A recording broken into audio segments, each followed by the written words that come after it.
بسم الله الرحمن الرحيم الحمد لله والصلاة والسلام على رسول الله أما بعد.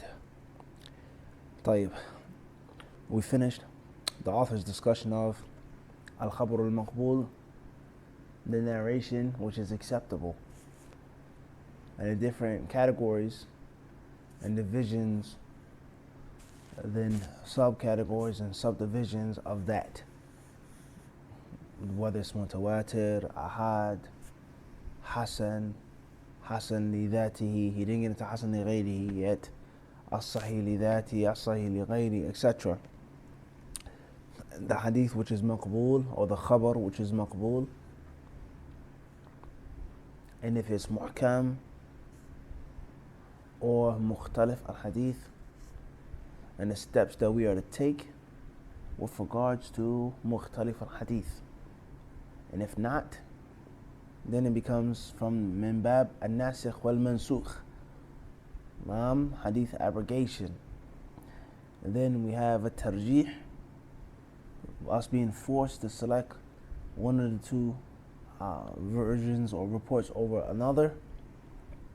And last but not least, a tawaqquf, saying Allah knows best, Allahu alam, what's meant by this narration. Khairan insha'Allah. After the author rahimahullah ta'ala speaks on al-khabar al-maqbul, it only makes sense for him to speak on its opposite and its adversary, which is al-khabar al-mardud, the narration which is mardud, rejected, the unacceptable narration. He says rahimahullah ta'ala, ثم المردود إما أن يكون لسقط أو طعن، والسقط إما أن يكون من مبادئ السند من مصنف أو من آخره بعد تابعي أو غير ذلك. We all know that opposites make things clear. We learn something oftentimes from its opposite. And even if that is the only way that we're learning about a thing, it enhances, it increases, and it fortifies our knowledge and the factual information and the proper conceptualization of the thing that we're learning about. When we read, we study, and look into its opposite, the mirror effect. A very important concept in Islam, learning about the beauty of Jannah through the ugliness of Jahannam. Learning about what is Tawheed through what is Shirk, etc. So the author rahimahullah, he says, ثُمَّ الْمَرْدُودِ, he says, then after we spoke on maqbool, we finished that, the khabar, which is mardud, whether it's a statement of a companion, of one of the tabi'een, whether it's supposed to be a statement of the Prophet Muhammad, as we explained the word khabar, but in most cases here we're talking about actual hadith nabawi, the khabar, the narration, which is mardud, meaning the opposite of maqbool. Alright? It says here, إما أن يكون لسقط أو طعن. It's going to be mardud for one or two reasons. No third reason, only one or two reasons, he says. One or two reasons why a hadith is going to be weak and rejected. He says either a saqt, a missing link, a gap in the chain, أو طعن, or an attack, a means of defamation, a means of something negative and something bad being said. A saqt or a ta'an, missing, a gap, a link that's out, or a ta'an, a disparaging remark, whether it's about the narrator or the actual narration itself. So pay close attention to this rule here. The hadith which is unacceptable is going to be for one of two reasons, no third.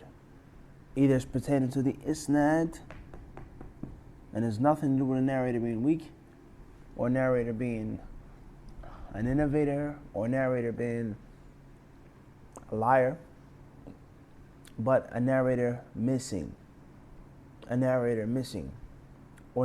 is missing.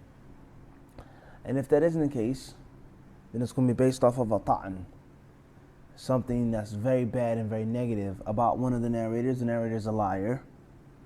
The narrator is a head of a sect of innovation, calling to that innovation. The narrator is totally unknown. The narrator is a kadhab wada', a great pathological liar. Or the matan, the wording of the hadith, the text of the hadith, is something that isn't right. Something that's really wrong with the wording of the hadith. He then says, as far as a missing gap, a saqt, something missing from the chain, then it's going to have to be in a place. It has to be somewhere. We have to pinpoint this missing link. He says, إِمَّا أَن يَكُونَ مِن مَبَادِئِ السَّنَدِ مِن مُصَنِّفٍ. Either the chain is broken, the missing narrators from the beginning of the chain, the foundation, meaning, he says, min musannif, from an actual author of a book, an author of a book, meaning the isnad has two sides. Now, the side that reaches to the end, meaning the qa'il, the one who's saying the matan, and then here we're speaking as a beginner on the Prophet ﷺ's words or actions or approval. Or we have towards the other side where is the actual collector of hadith, the hadith collector. Naam, the hadith collector. Look at it like a diamond. When you go to the jeweler, you buy a diamond, or a diamond ring, or a diamond watch, or earrings, however you buy the diamond. That's only one half, one side of that chain. The other chain is the one who actually produced the diamond or manufactured the diamond. And there are different people and there are levels of that. The diamond came from northern India. And then from northern India, where did the diamond go? And how was the diamond cut? And how was the diamond broke down? How was the diamond polished and processed into the metal, the gold or the silver? And then we have obviously we said the manufacturer, we have the wholesaler, we have the retailer, etc. to your finger or your wrist or your ear. Two sides now. So this is the comparison of an isnad. An isnad starts from one aspect and from another aspect ends with the collector, the compiler of the hadith, one who puts it in his book. And the other side, and the other half of the isnad is going to the Prophet alayhi salatu wasalam, or the companion, or the tabi'i, wa hakadha. So the reason why we're saying this is because oftentimes we read different statements of the people of knowledge of the past about asl sanad, the asl of the sanad. What's meant by asl sanad? The foundation of the sanad, the beginning of the sanad. Is it al-taraf alladhi fihi sahabi? Is the end of the companion or the end of the collector? As we've explained in our lessons on Taysir Mustalah al-Hadith of Dr. Tahan. You eat a banana for breakfast. You put it in your oatmeal. Where does that banana come from?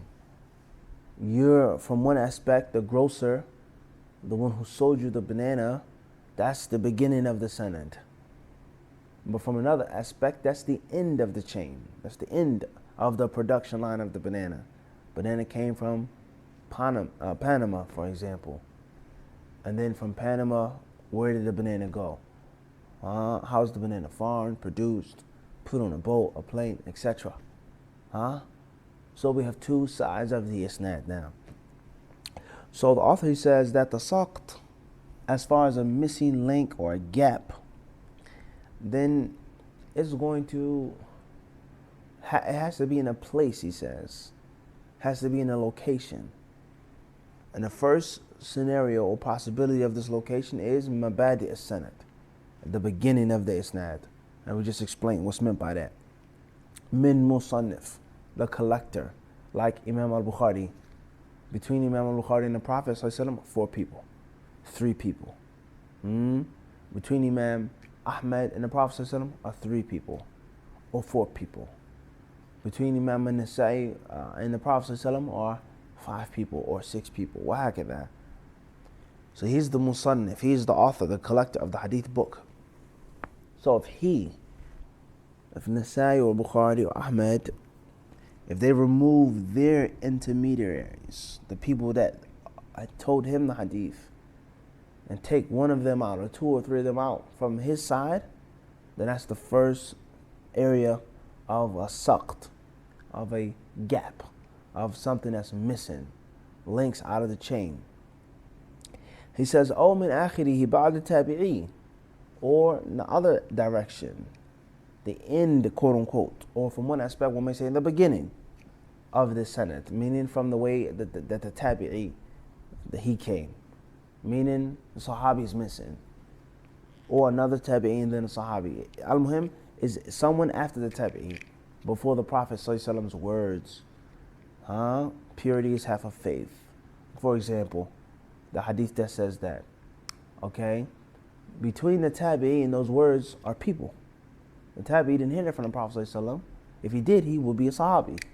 As we've explained, he would be a sahabi. He's not a sahabi, he's a tabi'i. Who did he hear it from? Just one sahabi? Or another tabi'i and then a sahabi? وهكذا, we don't know. He says, أو غير ذلك. Or he says other possibilities, meaning in the middle, links missing in the middle of the sanad, the middle of the chain. So the jeweler that you're getting the diamond from is well known. You buy yourself a watch, or you buy your wife a watch or some earrings, and in the box there's a certificate, and the certificate tells you the legality, or tells you that this is an authorized diamond. It hasn't been stolen. It's not from ill-gotten means, fair trade or commerce, whatever they say in those different tags where the diamond is. The diamond came from this country, so on and so forth. So you know where that came from. But who's in the middle, you don't necessarily know. So the breakage or the gap could be in the beginning, could be in the end, or غير ذلك, he says, or other than that, meaning in the middle and in different combinations. 2 people missing in the middle, 1 person missing in the middle, 1 person missing in the beginning and end, وهكذا. طيب, he then says فالأول معلق, he says al-mu'allaq. He says as far as the first scenario, i.e. when there's a missing narrator or missing narrators from the beginning of the chain, meaning from the way of the author, the direction of the author, then the term that we use, or that which is called, is al-mu'allaq.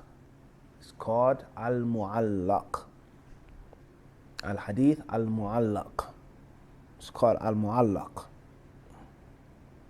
He says, وَالثَّانِي al-mursal.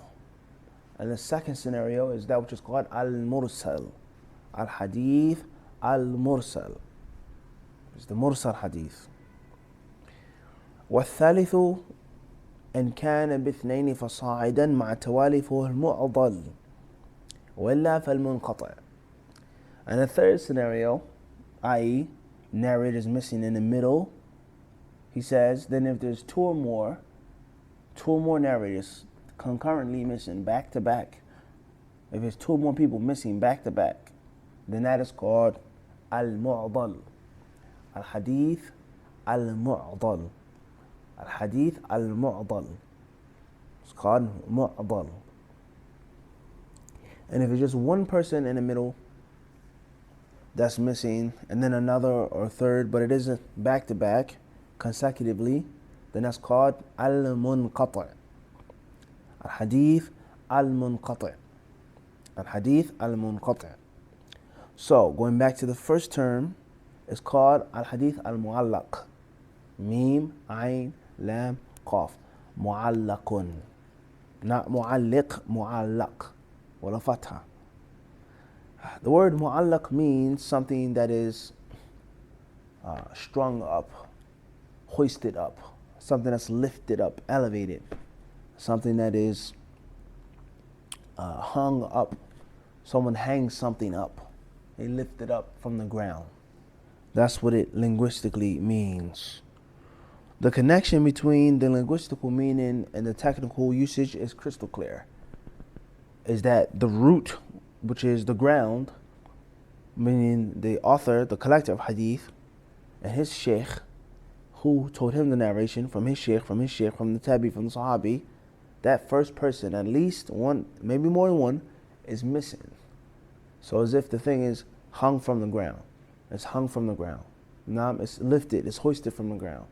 But the ground is visible. The ground is Bukhari.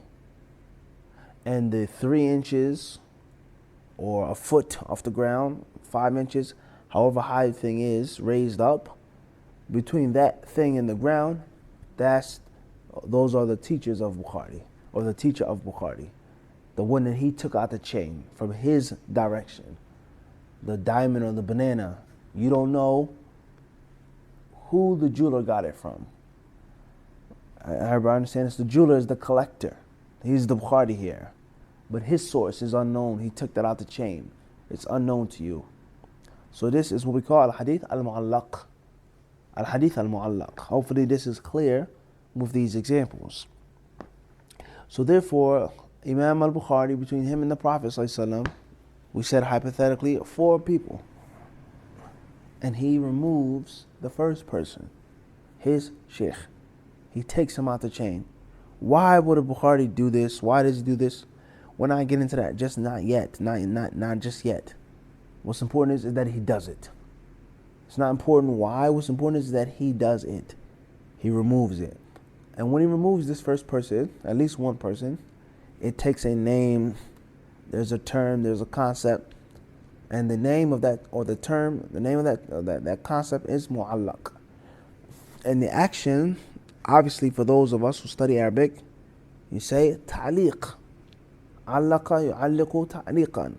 Just like wahada yuwahidu tawheedan. Simple. So he makes ta'liq. Why would Imam al-Bukhari take somebody out the chain? Isn't Sahih al-Bukhari the most authentic book after the Quran? The most sound book of hadith?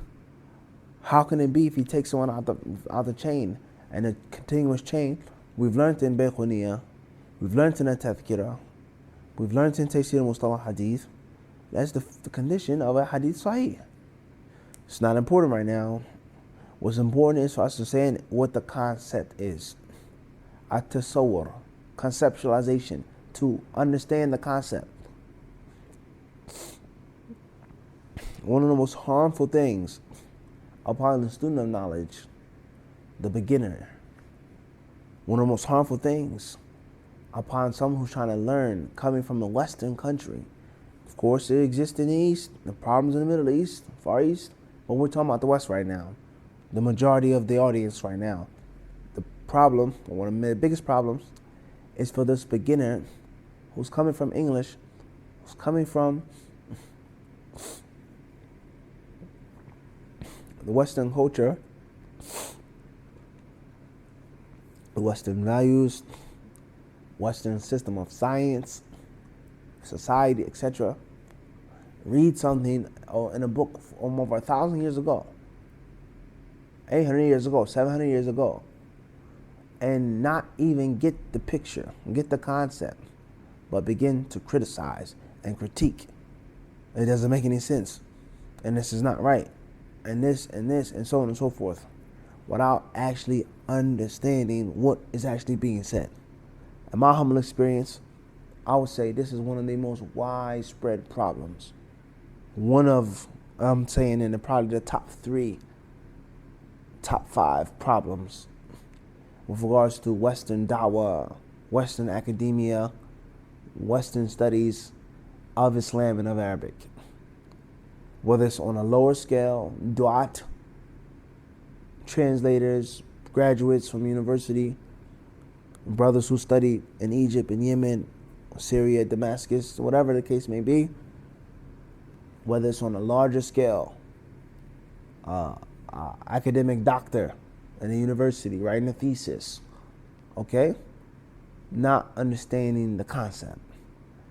And this has a direct connection to our theme and our motto of emptying your cup. empty your cup before you say, whoa, that's not right. No, understand. That's what one of my professors in Islam University of Medina used to say all of the time. Al-fahmu shay wal-iqtina' shay akhar. He would tell us this. He says, understanding something is one thing. Being convinced is different. Before you say your opinion and what you feel, just understand it. Empty your cup, pour it out. Understand it first. Then you move on to the next stage. Oftentimes, a person doesn't want to empty the cup because of arrogance, pride, and conceit. There's no need for me to empty my cup. It's stupid. It doesn't make sense. It's not right. It's wrong. It is right because he said it or this one said it. Or just pure stubbornness. Person is being stubborn and being obstinate, thick-headed. And other reasons as well. Why would Al-Bukhari do this? It's not important right now. What's important right now is to understand what he's doing. What he's doing. And other people who would do it, but Bukhari became from the most famous of them to do a ta'liq. So Al-Bukhari, rahimahullah ta'ala, he takes out the first person from his chain, along with the second or the third or maybe the entire chain. And he says, قال معاذ بن جبل. قال معاذ بن جبل. Mu'adh ibn Jabal says, and the Prophet ﷺ says. Or he'll go to Tawus to Mu'adh. Or he'll just take out, for example, Mu'adh ibn Fadala. He says, قال هشام. وهكذا. خيرا inshallah. So that is what a ta'liq is. Khairan. Moving forward. Perhaps we'll get back to the detailed discussion of the ta'liq in the Sahih of Imam al-Bukhari. Afterwards is al-mursal. Obviously coming from arsala yursilu irsalan. Literally meaning something that's sent.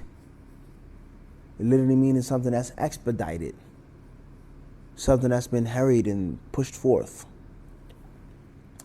Technically, it is the hadith in which it has a full isnad from the beginning to the end, but something happens towards the end of the isnad.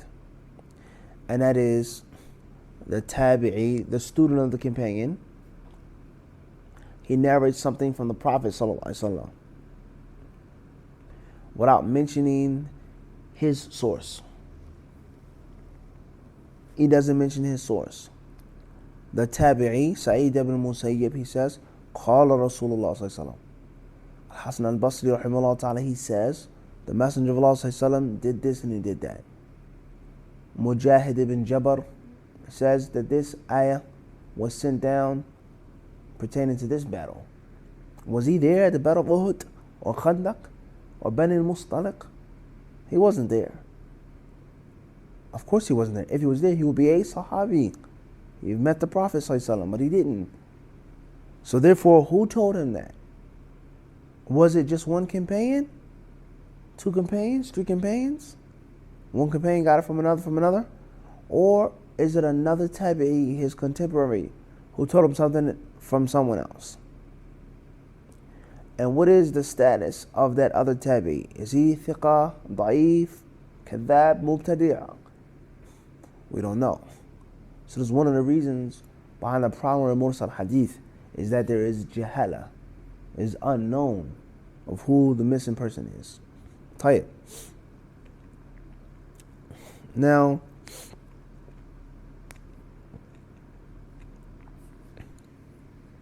the mursal hadith, just like the mu'allaq hadith, sometimes, oftentimes, in most cases, we can discover who's the missing person. In most cases, or many cases, we can discover. But the initial chain is going to be weak because we've clearly studied from the conditions of an authentic hadith is an ittasala sanadu. And the sanad has to be continuous, has to connect. Naam. The details of the mursal hadith, when it is and when it isn't acceptable, the types of mursal, the tabi'een who made irsal, we can't get into that right now. Okay? We explained some of that in the tazkirah. We can't get into it right now. Perhaps if there's enough time, we'll come back to that. If not, then we'll leave it for bi'idhnillahi ta'ala, our next level of study. Afterwards, the author rahimahullah ta'ala, he says, وَالثالث, the third type is the munqati', or after the munqati' is the mu'dal. One or two, either this or either that. So it's no third and fourth. It's either three is either one or two things. So just three types, and that is not in the beginning nor in the end, but in the middle. So Imam al-Bukhari rahimahullah, he narrates from Mu'adh ibn Fadala, and then after Mu'adh ibn Fadala is Hisham. But however, excuse me, for one reason or another, Hisham is missing. And then after Hisham comes Ikrimah, then comes Ibn Abbas, that the Prophet ﷺ, such and such and such and such. So where is the break? Where is the link that's missing in the beginning? Bukhari's Shaykh? No. Is it in the end? Ibn Abbas is missing. Ikrimah narrates that the Prophet ﷺ said such and such? No. The inqita' is in the middle. So that's hadith munqati', and which is just one link missing. As far as if Hisham was missing along with Ikrimah, back to back in the middle, then that is mu'dal, because there's two or more narrators missing back to back from the middle of the chain. Min athna' as-sanad, from the middle of what? Of the chain. طيب. So that is mu'dal, and that is munqati'. We've explained this, I believe, in other lessons. What's important is, before we go further, all three of these categories are theoretically weak and unacceptable. Why? Because the chain has to connect. Why does the chain have to connect? Because we have to know who the narrators are. And we have to know that they got the narration from a valuable or reputable source. And if we have someone missing, who is that person? And if that person is missing, where did he get it from the next one, the latter? We don't know. So we're left in darkness. We're left in confusion. We're left in lack of knowledge. We're left in ignorance. So this is the reason why this hadith is da'if. Fil asl, yani. We're talking about in the beginning. Because every hadith has a missing narrator. There's a narrator not known. It's missing in Bukhari, but mentioned in Sunan Abi Dawud. Now, we're not getting to that yet. We're talking about the basics. Okay? Khairan, inshallah. The author, rahimahullah ta'ala, he then says, ثُمَّ قَدْ يَكُونُ وَاضِحًا أَوْ خَفِيًّا. He says in the breakage of the chain being a person being missing, it could be something which is clear. That narrator A didn't hear from narrator C. Narrator B is missing, clear as day. Narrator B is missing. He says, or it could be hidden. It could be subtle. Khafiyan. It could be khafi. It could be subtle. It could be subtle. We really don't know that narrator B is missing. And it seems as if narrator A and narrator C met each other, and narrator A goes to C. It seems as if C is B. But in actuality, narrator B is actually C, and B is missing. Could be hidden, could be subtle. He says, فَالْأَوَّلُ يُدْرَكُ بِعَدَمِ التَّلَاقِي وَمِنْ ثَمَّ احْتِيجَ إِلَى التَّارِيخِ. How do we discover the first type of breakage of the chain? When it's clear, عَدَمَ التَّلَاقِي. Narrators never met. They never met each other. Narrator A never met narrator C.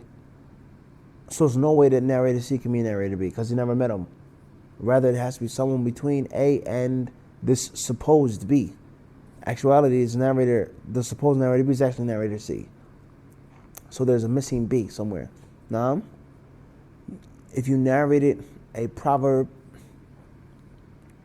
or let's say a recipe that you got from your family, a family recipe for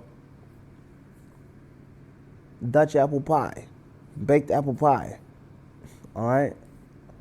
You never met your great-grandmother. You never met her. That's where the recipe comes from. Where'd you get it from? How did you learn how to make the pie? Someone is between you and your great-grandmother. Could be your grandmother, could be your father, could be a great aunt, etc. Al-Muhim, somebody's missing. How do we know that you didn't get the recipe from your great-grandmother? It's because your great-grandmother, she died when she was 96 years old. And you weren't born yet. When she died, you weren't even around. You weren't even born, conceived.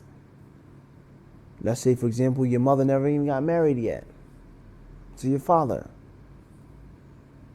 Or let's say you were 1 year old when she died. How did you understand a recipe from her? You couldn't have. So we say Adam at-Talaqi is that the people didn't meet. They didn't actually meet. This one didn't meet that one. And that's clear as day. That's simple and easy. He says, وَمِن ثَمَّ احْتِيجَ إِلَى التَّارِيخ. He says, conversely, we need history. Conversely, we need history. I.e., he's showing you that to understand the ilm al-hadith, there has to be a certain amount of history that you understand and that you know about and you're aware of. You got to know history. As we say, hadith science and history go like, white on rice, or brown on rice, or yellow on rice, hand in hand. Interesting fact, my love and passion for history when I was younger, in middle school and high school, is the thing that got me interested in ilm al-hadith. Is the thing that sparked my interest in hadith science. I loved history so much. And when I read a few books in English before Arabic, and this goes to show us the ignorance of those who say you can't learn anything about hadith in English, or there's no point in putting books of hadith in English, or you shouldn't teach anything of hadith in English, or don't mention the chain of narration to people who speak English. This is jahl, that's ignorance. And not only is it ignorance, but it's not even true. It's totally inaccurate. It's inaccurate.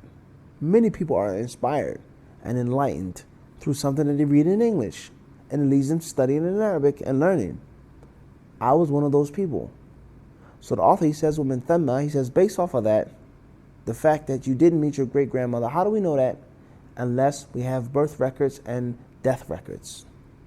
Birth records and death records. We need history. So the science of hadith is dependent oftentimes on history. And history is oftentimes dependent upon the science of hadith. Just because something is said to be history doesn't mean it's true. Doesn't mean it's a fact. The death papers could have been forged. The one who wrote the paper could have made a mistake, made an error. It wasn't March, it was in May. The person was born in May, not in March. وهكذا. Anything could have went wrong, a glitch. A person with the same name, وهكذا. Verification is always needed. Criticism, the surgical precision of criticism of hadith science is always needed. He says, so the first type is clear breakage, and it's known through the people not meeting. Narrator A never met narrator C. Obviously, narrator C is supposed to be narrator B, but in actuality, no, it's narrator C. B is missing. He says, وَالثَّانِي الْمُدَلَّسِ ويرد بصيغة تحتمل اللقاء كذا اللقي المفروض هذا خطأ كعن وقال وكذا المرسل الخفي من معاصر لم يلقى we're going to stop here, bidna ta'ala. Hopefully in our next class, we will get into the second type of the breakage, which is khafi, hidden. Allah Azza wa Jalla is the one whom we ask for beneficial knowledge and righteous action. Sallallahu alaihi wa sallam wa baraka ala abdi wa rasulihi nabiyina Muhammad.